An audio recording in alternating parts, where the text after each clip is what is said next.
On the sixth episode of the No Sky podcast, where we discuss mental health in the African American community, I have a real special guest today, all the way from LA, by way, I believe, the Bronx, New York. Let's give it up for our brother, filmmaker, game specialist, host of StreetTV.com. Let's give it up for our brother, Alex Alonso. How you doing today, Alex? I'm doing well. How are you? I'm doing fine, and yourself, brother. So let's get into it. So this episode is a special episode because you are a game specialist and you also a filmmaker, um, host of StreetTV.com. Let the people know exactly who you are, where you come from, and what you're actually involved in. Yeah, I'm a kid that was born in New York, grew up in Los Angeles, attended the University of Southern California, and got real interested in studying street gang dynamics and took that research into my grad school years. And during those years, this was the 90s when the internet was brand new, I started a website called streetgangs.com. And that pretty much catapulted me into the internet world. And while I was doing that, I was still, researching at the university and studying and publishing and writing and just trying to learn everything that I could possibly learn about gangs. I became obsessed with knowing absolutely everything there was to know about street gangs, street gang formation, and I did it from a geographic and sociological perspective. I studied geography, so I did it studying space and place, and been doing that now. Oh shoot, it's good, well over 20 years. I'd say about 27 years, man. And then that work has also took me into the courts and dealing with how defendants in the court get treated as gang members and doing a lot of work on court cases. And I've worked on about 500 court cases in the last 20 years. So that's pretty much what I've been doing in a nutshell. Okay. So y'all heard it. Now let me ask. Let's get into. Let me ask you this question: dealing with street gangs, especially in LA, because growing up a kid in Virginia, we wasn't exposed to gangs only by what we saw on TV.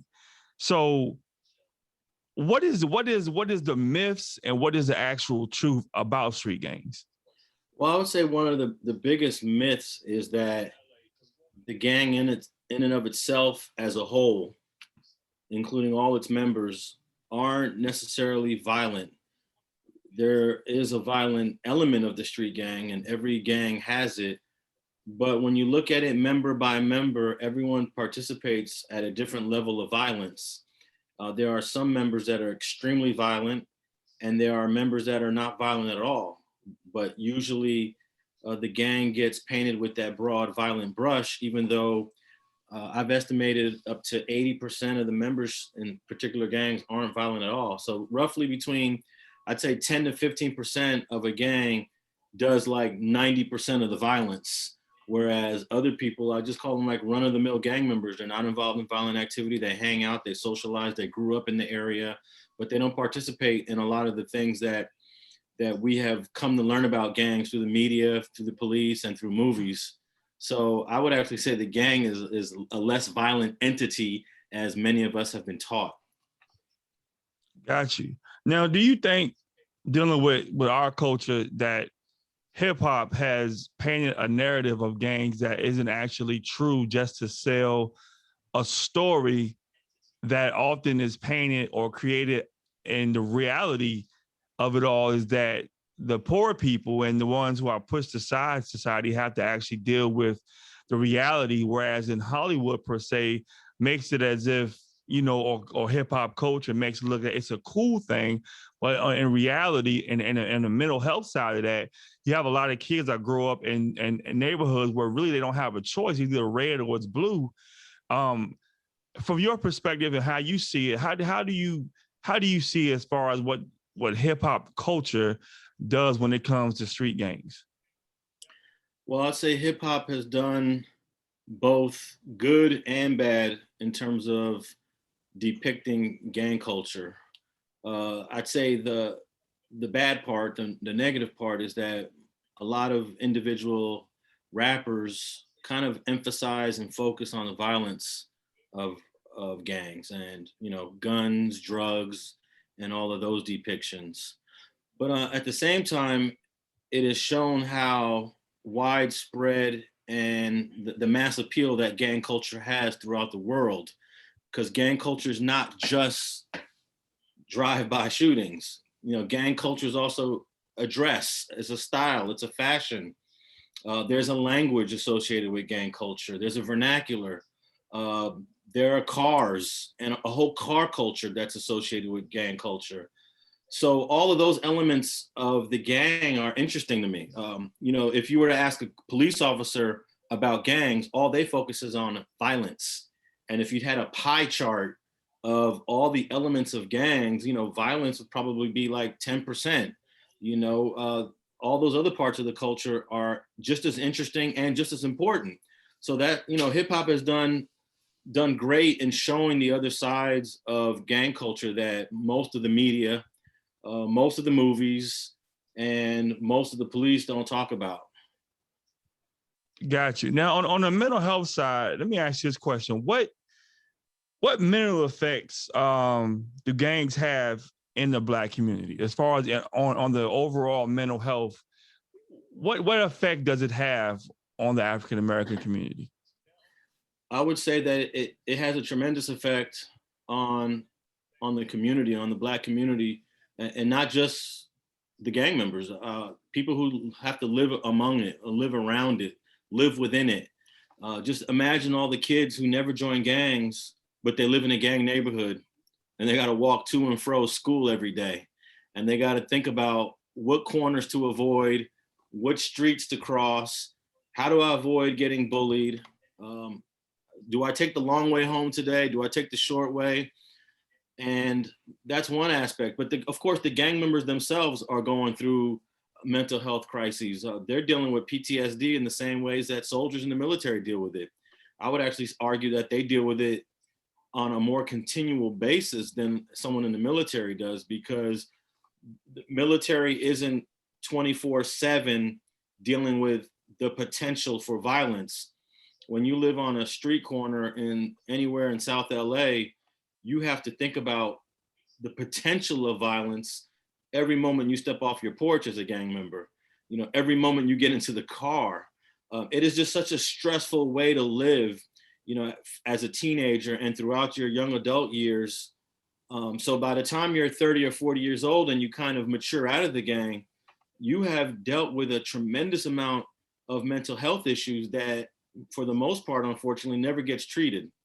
So there's two sides to this: the gang members themselves, they have to deal with it, and then the non-gang members who live around gangs and all the decisions that they have to make and all the bullying that they go through. So it is a tremendous part of gang culture that is not often discussed, and even the literature doesn't really do.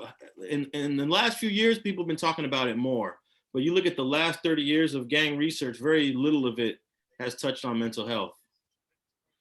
Now, why is that? Why do you think they don't discuss the mental health side? Is it like an overall genocide when it comes to Black and brown people? Like, they want us to be in gangs, they want us to kill each other, they want us to commit mass genocide, murder, and everything else, because they know in reality the mental health side of that is eventually either you're going to die by the bullet or you're going to die within yourself, because you're going to lose it. You're going to go to prison and die, which makes other people in your family suffer mentally because they have to deal with that as well. Do you think that we see gangs as just the murder and the killing, but we don't understand that mental health side effect, like you were saying, the PTSD, the post-traumatic stress disorder? And I would honestly say that it's a difference between when you make a choice to go for, say, in the military, versus you growing up in neighborhoods where you don't have a choice. Even like you say, even if you don't want to be in the gang, you still have to be around it. So you don't have a choice. It's not like I signed up for this.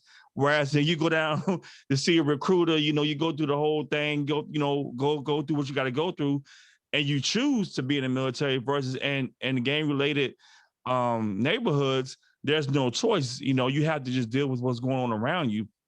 Would you say the lack of Black and brown fathers in the home has a lot to do with the choices that black boys and girls make when it comes to the gang, as far as joining them and as far as leaving them as well?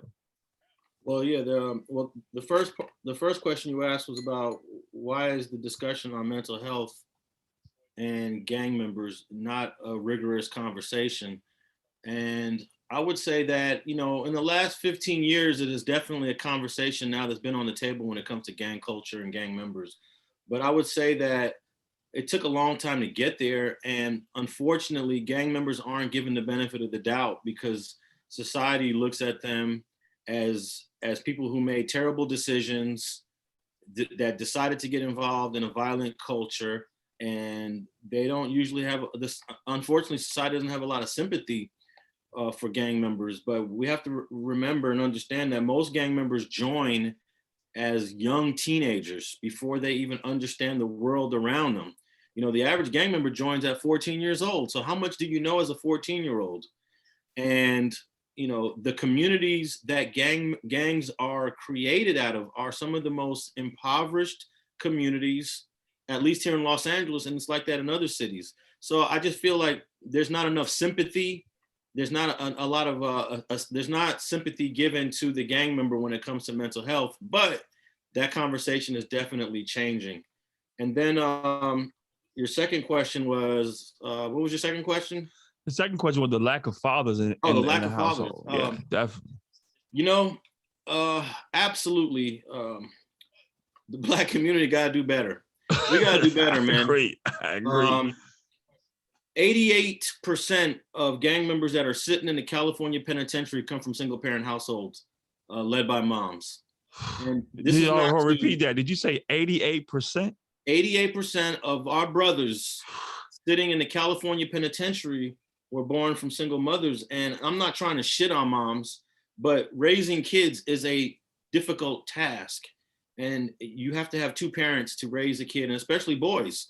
We're talking about men that are in the California prison that are sitting in there. And we just have to do better.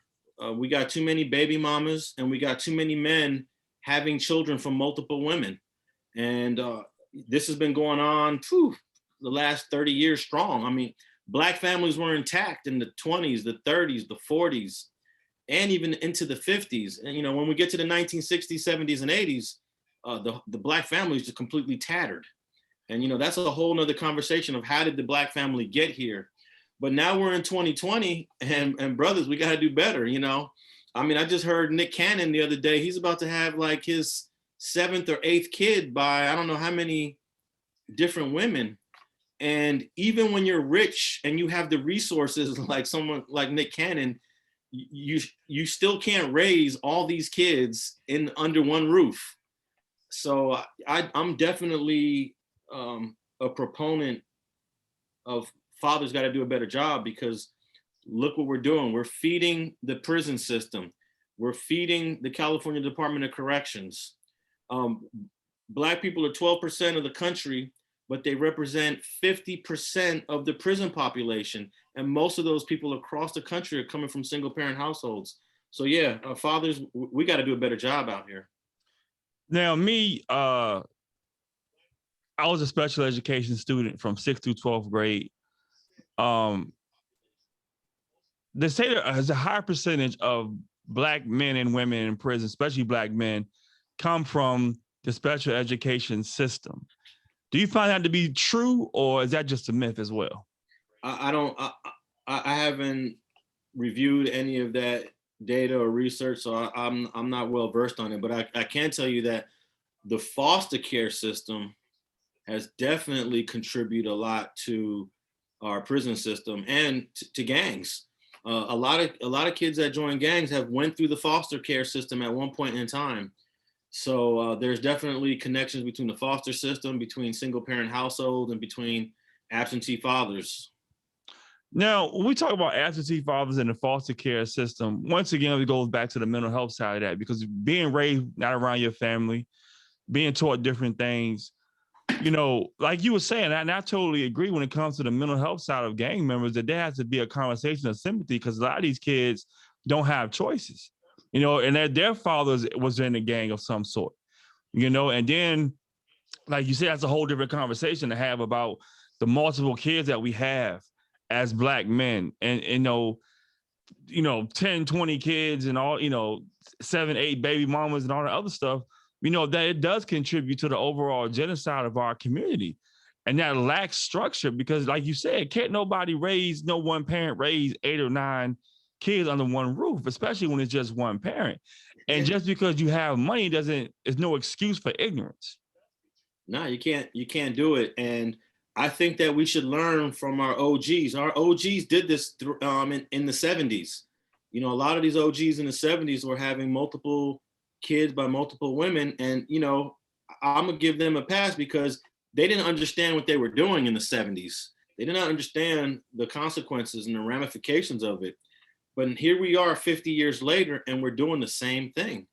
And the message isn't getting through. But one thing that has stopped or improved, I should say, is Black teenage pregnancy is extremely down now. This was a major problem throughout the 80s and into the 90s. So I don't know if that's contraceptives. I don't know if people are just doing abortions. I don't know what it is, but Black teenage pregnancy was epidemic in the 80s and early 90s. Yeah. So that's something that we have definitely improved on. But at the same time, we're still producing a lot of fatherless families. Now, let's talk about the 80s for a second. Now, definitely the crack epidemic, we all know about that. The 80s, Ronald Reagan and his whole campaign, to say no to drugs and all that foolishness that was going on, especially in California, especially with the whole Rick Ross story. I'm sure you know about that story. Everything that was brought into the Black community, the drugs, the violence, the street gangs, and people who was raised in the 80s, especially in California, like I said, I'm from Virginia. Everything we knew about California, we saw on TV. Nothing, unless you actually been there for yourself, you don't know. I personally lived in Seattle, Washington back in 06, 07 and ran into a few cats from Chicago and from LA who were certified gang members. I'm still cool to this day. And they were certified, but they was trying to leave California to get away from that lifestyle. Is it necessarily the whole leaving a gang? Is that just as hard mentally as it is joining one and staying with one, as in like what they would call debriefing, I guess, in the jail system? Is it easy to leave the gang, or is that like a death sentence? Nah, that whole idea of not being able to leave the gang is a myth. Okay. You can leave the gang anytime you want to leave the gang. There's no culture within Los Angeles street gangs that will prevent a grown adult from changing his life. I mean, rappers do it all the time, and people who become, family, they start a family, or they might move out the neighborhood. It happens all the time that you can leave the gang, and people do it all the time. Here in LA, people decide, hey, I want to fall back, and I don't want to be a part of what I was doing before, and there's no issues. The only problem that will arise with people kind of leaving the gang or moving about in a certain type of way is when it comes to a lot of informants being involved. There's a lot of informants in Los Angeles. Snitches snitches for those who don't know. Yeah. The LAPD and the LA County Sheriff's Department have done a successful job, I would say, quote unquote, at really infiltrating street gangs on the micro level and pretty much planting informants in just about every single gang in the county. And we're talking about 800, 900 gangs. And I don't think there is a gang in LA County that is immune to this. So in terms of leaving the gang, not a problem, but then it can get a little shaky when it comes to this whole informant culture that has definitely been on the rise in the last decade. Now, let me ask you this question, Alex, man, because being that you're a gang specialist and you really know what you're talking about, and you give the real information for the people, the word snitch, right? It is thrown so many different directions. And I see a lot of people who I know for a fact, not about that life, never been about that life, criticizes snitches or whatever, but you've seen both sides of it. And you definitely seen the violent side of it. I can only imagine if somebody decided to be an informant the mental stress on that person is like you probably rather stay in the gang than become a rat. Because mentally you can't leave yourself. You can't leave your mind. It's like you telling on people, you're giving information, you know you're putting yourself in jeopardy, let alone your family. How do you feel about that word? Snitch? Yeah. Well, I've seen people kind of define snitch in so many different ways that they kind of play mental gymnastic with the term. But, you know, I grew up in a very tight-knit family where we weren't allowed to even tell on each other, you know. Yeah, same here. My mother would say, quick, hey, if your brother's a dude, don't say nothing. Let me find out. Yeah, I feel you on that. True. Yeah. So, you know, when you told on your own brother or sister when you was a kid, you got it beaten. Yeah. That's something that my father was very strict on. And, you know, I've kind of kept that real close to me over the years. I've been asked to tell on people, inform on people, provide information on people. I have never done that once in my life. Not one single time have I ever told on anyone. Yeah. It's just not a part of the culture. And not only that, and not to cut you off, but not only that, I think it has a lot to do with just like how you was raised. Like I said, in our household, my mother was big on, she'll call it tattletale. You know what I'm saying? And it's like we knew morally it was wrong to tell on somebody. Like, you know what I'm saying? You just don't do that. And then, you know, and the ramifications of it, it's like, okay, you know, there's another side to that. So I just personally believe it's just morally wrong. I believe if you involved in something and you get caught and you know what you was doing, you know you're an adult, you made a bad decision or whatever, you got to own that. You got to live it. You know what I'm saying? To tell on somebody else, to me, it's just morally wrong above anything else. But that's another conversation within itself. But in closing this interview out, what would you like to address to people when it comes to mental health in the Black community, Black and brown community, and especially with the gangs? In your opinion, what direction do we need to go when it comes to mental health, especially in the gang culture? Well, we definitely need to establish that to all the naysayers, we have to establish that mental health is definitely a serious issue in gang culture with teenagers, with young teenagers. And when they get treated for criminal cases at the juvenile level, there should also be mental health counselors that are part of the process of rehabilitating juveniles. Oftentimes, when juveniles are arrested for whatever offense, there is no mental health counseling that's associated with it. Also, probations and parole, in recent years, they've been trying to change this, but probations and parole should integrate mental health counseling with all of the people that are on probation and parole. That's something that we're going to start seeing changes with that, because the research is basically telling us that mental health is a serious issue with gangs, and not just gangs, just people that live in these communities. These neighborhoods are just not, they're not fit for healthy living. So when you're living in a community that's not fit for healthy living, you are definitely going to be someone that needs mental health treatment, that needs counseling, that needs therapy. There's nothing wrong with therapy, my Black and brown people. We definitely need it. And we're starting to see the same thing in the brown community. There's an increase in fatherless families in the brown community. It's not at the same rate as Black families, but it is growing. And this is the perfect time to start identifying these issues and start treating it at the micro level. And hopefully, man, we could prevent, people going to prison, prevent some violence within the next decade. Respect. Definitely. Now, and in closing, Brother Alex, where can people find you at as far as social media, as far as your website? Where can they find you at? They could just go to streetgangs.com and click on the contact link, and that contact link will take you to all of my various social media platforms. And then I always encourage people to go to the Street TV YouTube platform, is where I post videos and interviews of people. You mentioned Freeway Ricky Ross earlier. I'm the first guy to ever interview Freeway Ricky Ross when he got out of prison. And that interview is on there. I think I did that like 10, 11, 12 years ago. Okay. So go check out the Street TV platform. I got a lot of interesting interviews that are, some of them are old, some of them are brand new. Go binge watch them. I'm gonna do that definitely myself. Brother Alex, it's been a pleasure to have you on the podcast. You have done so much for the Black and Brown community. Your repertoire exceeds itself. I'm thankful. We're blessed to have you here, brother. I'm definitely giving you flowers while you're here. Continue to do what you're doing for our people when it comes to the gang culture, letting people know what's really going on in the street from our perspective, from our culture. Not a bunch of people who never lived in our communities or know what our people are about.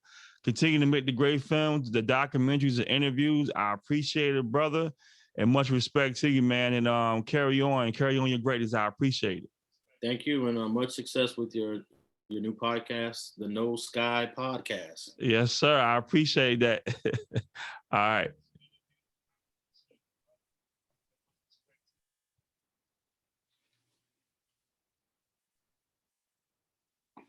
Hey, can you hear me?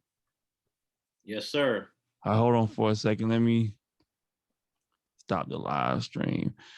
All right, man. I appreciate it, man. I hope everything. I do apologize from the beginning of the whole sound issue. I don't know what was going on with that, man. It's technology. You know how that goes. All good. Now, quick question, man, because I wasn't actually, of course, on live. Man, you know what? I don't know how close you are with Rick, or if you even still talk to Rick Ross, man, but that is one person, man, that I've been trying to get in contact with, man, but he's such a busy brother and just moving. I've, seen so many of his interviews, man.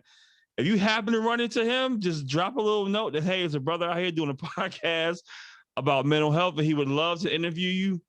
Okay. Because he has a story, man. He has a wonderful, man, that story was super deep. Like I said, I didn't want to get too much involved with that on the podcast because it wasn't about the whole drug situation, but man, if you get in contact with him. Have you tried to send him a DM or an email? I don't have his email address. And his DM, man, there's like so many accounts on Instagram. I don't know which one to send it to. Like, I don't know if it's real, fake. Yeah. You know what I mean? He just, and I'm like, I don't want to send the information to the wrong person. So I'm just like, all right, well, let me just, try to go a different way of doing it, man. But I appreciate you coming on the podcast, man, because I've reached out to so many other people, man, and the fact that you took the time out to do it out of your busy schedule, you didn't look at me and say, okay, he's not the Breakfast Club or, Sway in the morning or nothing like that. That's another guy who I want to get on the show. But, I thank you, brother. I thank you, man. I've been following you your whole career, man. This is actually a topic because a lot of people only want to go on a platform that's got 500,000 or 1 million followers. And really, our people are to blame for this because they run off to the mainstream platforms because they want that immediate coverage. And rather than help, build all these white platforms, we need to start building platforms for our own community, whether you're in Virginia or California. So I'm on people's head right now. You're not coming on my platform, but you're going to go on Vlad. That's backwards thinking. Man, you know what? Whenever you want to have that conversation, let's do it. Oh, I'm ready. Hey, look, I'm a no holds bars, bro, because I can hold my own. I speak the truth. And I'm going to tell you something about that. It was funny. You're not supposed to have speech from Arrested Development on my podcast, right? So this is how the whole industry works. So I hit his management up, and they did the same thing. His manager hit me back. I told him the questions we was going to have. Everything was cool. A week and a half before we were supposed to do it, his management hits me up with the whole bougie business, he has, other things going on right now, blase, blah, so on and so forth. And I knew it was nothing but some BS industry foolishness, right? But you will go on Vlad TV and talk about everything that happened in your life, but you won't come on a black man's podcast for 15 minutes. It's going to kill you for 15 minutes out of your day. Like you said, man, we got to have a conversation about that. And it's nonsense, man. It's just so disrespectful, but somebody like him will talk about Jay-Z and how he doesn't like Jay-Z because it is that and the third, but you won't even come on a young black man's podcast, but you will go on Vlad, and Vlad is corrupt, man. That man, He loves to have our people up there. He loves to talk about our corruption and our monkeyness and mess that we do. It's for his own pleasure. And he gets 1 trillion views. We talk about the white man, how we don't want to rock with him, how he corrupts us, how he's been corrupted, but then we go right on his platform and give him all these views and make him rich and we stay poor.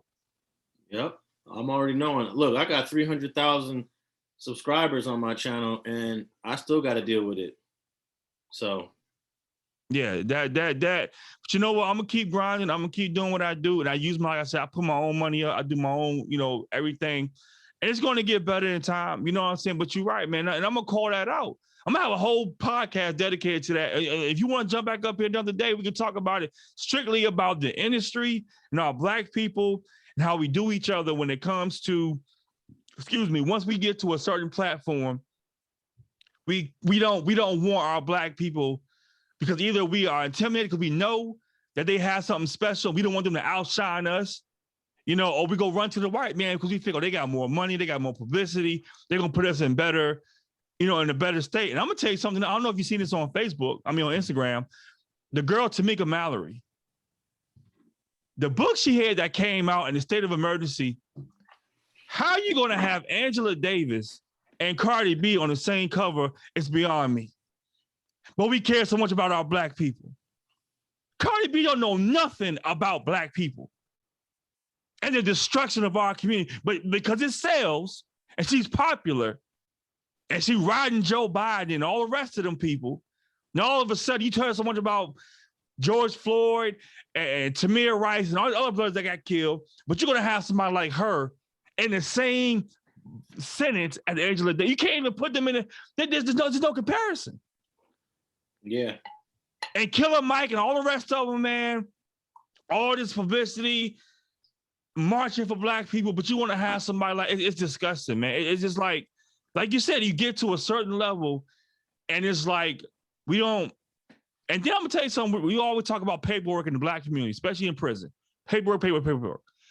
Go on my Instagram page, you have my paperwork from 1994, October 31st. I was put in a psychiatric hospital for nearly 3 months. That's paperwork. It's certified. So I'm qualified to talk about this because I've been through the system. I was in a psychiatric hospital. I know all about it. I was there. But you don't want to talk about it like me, though, because I don't have 1 million viewers or 1 million subscribers. So, but I'm the main people you want to talk to because I lived it. Same thing, you got gang. You got gang guys who really been in the gang. You don't want to go interview them, but you go interview Soulja Boy. You go interview, and I'm not saying the game it wasn't affiliated or he wasn't 100%, but even him, you'd rather go interview Game than interview the people who really was down. And Game would be all for they interview me, don't interview them, but they can be here, but not interview me because I'm Game. But like I said, that's a whole other podcast. But hey, any other time you want to jump up here and talk about it, I'm with it. We can go live on Instagram for that because I want everybody to see it. I want everybody to get offended. You need to get offended. My grandma always told me, sometimes the mountain don't move until you kick the hill. When you kick that hill, that mountain gonna move because you gotta let people know, I might be Black, but I ain't with you. I ain't for you because I'm about the realness. I'm not about fake stuff. But like I said, man, you taking the time out to say, hey, this brother really is serious. He's been hitting me up and he's dedicated. I respect that. And I respect you for doing it, man.